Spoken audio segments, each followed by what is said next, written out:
Time and again we find Jesus being upset in the world. And today we find him upset with people who are coming and saying, hey, Jesus, give us a sign. Give us a sign. We want to see these fancy things happening. And when we believe in those signs, then we're going to believe in you. And Jesus comes back. He's upset. And he says, I'm not going to give you any sign except the sign of Jonah. Now, is it meaning that we need to turn away from the value of signs in our life? No, I don't think so. Because you and I both know that if you're in love with someone, you've got to be able to give them a sign of that love, whether it's words, whether it's a touch, whether it's a gift. We need to give signs of the love we feel in our hearts. If we love God, it isn't enough just to kind of sit and say, oh, I love God. No, we've got to sing, we've got to dance, we've got to raise our hearts and live in a community. Signs that are the expressions of what's deep in our hearts.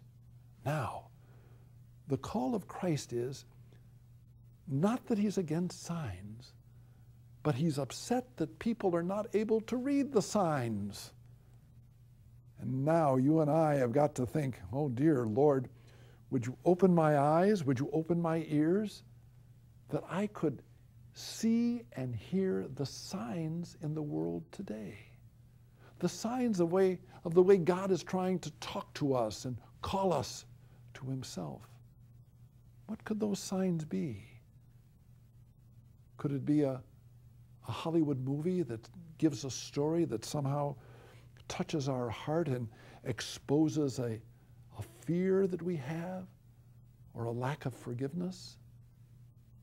Could it be a sickness that suddenly comes and turns our life upside down? We don't know where to go, and we suddenly find ourselves reined in from what we'd been doing in our lives. Or maybe it's even the call to open that book called the Bible and start to hear the stories of the people who have encountered God throughout so many years. Please, God is not against signs, but he is calling us to open our eyes and our ears with prayer to experience the wonderful signs, the signs of God's love and of God's challenge in our lives.